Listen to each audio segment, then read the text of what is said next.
Hello friends, study world में आपका स्वागत है। आज की वीडियो में हम देखेंगे आयत यानी कि आयत किसे कहते हैं जानेंगे। इसके बाद से आयत का क्षेत्रफल निकालेंगे और क्षेत्रफल का मात्रक वर्ग मीटर इसके बारे में भी जानेंगे। तो चलिए वीडियो स्टार्ट करते हैं। देखिए, सबसे पहले हम जानेंगे आयत के बारे में। ठीक है, आयत किसे कहते हैं। आयत एक ऐसा चतुर्भुज होता है। चतुर्भुज मतलब चार भुजा वाला।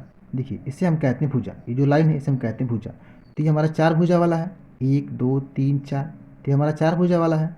तो आयत एक ऐसा चतुर्भुज होता है जिसकी आमने सामने की भुजाएं समान होती है। अगर ये भुजा हमारा 5 मीटर का होगा तो इसकी सामने की भुजा ये होगी। तो दोनों आमने सामने के हैं तो दोनों भुजाएं हमारी 5 मीटर की होगी। ठीक है, देखिए ये एक भुजा है तो इसके सामने की भुजा ये है, दोनों आमने सामने हैं तो दोनों भुजा आपस में समान होंगे। अगर ये 3 मीटर का है तो ये भी 3 मीटर का होगा। ठीक है, तो ये हमारा आयत है और इसके प्रतीक जो ये कोण होते हैं ये 90 अंश के होंगे। ठीक है, अब आप आयत समझ गए। अब हम निकालेंगे इसका क्षेत्रफल। ठीक है, तो इससे पहले हम जानेंगे क्षेत्रफल किसे कहते हैं। देखिए, किसी भी आकृति से घिरा हुआ क्षेत्र उसका क्षेत्रफल कहलाता है। ये हमारा आयत है तो इसके बीच की जो एक खाली जगह है, ठीक है, इसको हम कहते हैं इसका क्षेत्रफल। ठीक है, तो ये आयत हमारा है तो इसे हम कहेंगे आयत का क्षेत्रफल। अगर ये हमारा कुछ इस प्रकार होता, देखिए यहाँ पे, अगर कुछ इस प्रकार होता यानी कि त्रिभुज होता तो इसके बीच की जो खाली जगह है इसको हम कहते हैं त्रिभुज का क्षेत्रफल। अगर ये वर्ग होता तो इसके बीच की खाली जगह को हम कहते हैं वर्ग का क्षेत्रफल। अगर ऐसा वृत्त होता तो इसके बीच की जो खाली जगह है इसको हम कहते हैं वृत्त का क्षेत्रफल। ठीक है, तो इसी प्रकार ये हमारा आयत है तो इसके बीच की जो खाली जगह है इसको हम कहेंगे आयत का क्षेत्रफल। अब क्षेत्रफल समझ गए आप। अब क्षेत्रफल कैसे निकालें। देखिए, क्षेत्रफल निकालने का सूत्र होता है आयत का क्षेत्रफल बराबर लंबाई गुणे चौड़ाई। यानी कि ये जो लंबाई है इसमें इसकी चौड़ाई का हम गुणा करते हैं। ठीक है, तो चलिए पहले इसको हम हल करते हैं। देखिए, लिखेंगे यहाँ पे आयत का क्षेत्रफल बराबर लंबाई कितना है, लंबाई गुणे चौड़ाई होता है सूत्र। तो लंबाई कितना है इसका 5 मीटर है तो 5 गुणे चौड़ाई कितना है 3 मीटर, 3। अब इन दोनों का गुणा होगा 5 तिहाई 15 यानी कि 15 वर्ग मीटर।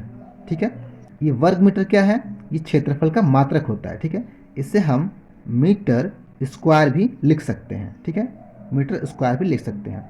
अब देखिए, अब ये वर्ग मीटर क्या होता है, ये होता है क्षेत्रफल का मात्रक। जैसे हम पानी को, दूध को, तेल को मापते हैं लीटर में और दूरी को मापते हैं मीटर में, उसी प्रकार हम क्षेत्रफल को मापते हैं वर्ग मीटर में। ठीक है, तो ये 15 वर्ग मीटर, इसका जो क्षेत्रफल है वो 15 वर्ग मीटर है। इसका मतलब क्या हुआ, इसका मतलब ये हुआ कि इसके अंदर हमारे 15 वर्ग आएंगे और प्रत्येक वर्ग का जो लंबाई चौड़ाई होगा 1-1 मीटर का होगा। ठीक है, इसको कुछ इस प्रकार समझिए। देखिए यहाँ पे समझिए।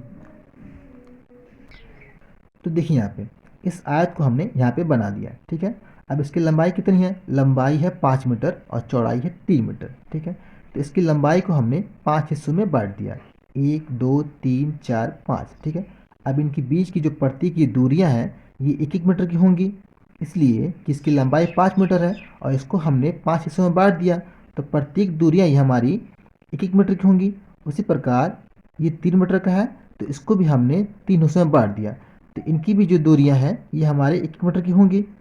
अब इसके बीच जो खाने बने हैं ये टोटल 15 खाने होंगे। ठीक है, अब प्रत्येक खाने का ये जो भुजा है ये प्रत्येक भुजा हमारा 1-1 मीटर का होगा। ठीक है, तो ये प्रत्येक भुजा जब 1-1 मीटर का है इसका मतलब कि हमारा वर्ग बना, क्योंकि वर्ग के प्रत्येक भुजाएं आपस में समान होते हैं तो इसके अंदर टोटल 15 वर्ग बने। ठीक है, इसलिए इसको हम कहेंगे 15 वर्ग मीटर। इसका मतलब 15 वर्ग मीटर जो क्षेत्रफल है वो 15 वर्गों के समान है और प्रत्येक वर्ग की जो भुजा है वो 1-1 मीटर का होगा। तो 15 वर्ग मीटर क्षेत्रफल का मतलब यह है कि इस आयत में 15 वर्ग बनेंगे और प्रत्येक वर्ग के लंबाई चौड़ाई 1 मीटर का होगा। ठीक है, अगर ये दूरी सेंटीमीटर में होता तो हमारा क्षेत्रफल होता 15 वर्ग सेंटीमीटर। ठीक है, तब ये वर्ग जो होते हैं ये 1-1 सेंटीमीटर के होते हैं। अगर ये दूरी फीट में होता तो हमारा क्षेत्रफल होता 15 वर्ग फीट, तब ये जो वर्ग हैं ये हमारे 1-1 फीट के बनते हैं। ठीक है, तो आज की वीडियो में इतना ही। अगर वीडियो आपको पसंद आई हो तो वीडियो को लाइक करें एंड चैनल को सब्सक्राइब करें ताकि मेरा आने वाला हर वीडियो आप तक पहुंच सके। Thank you friends.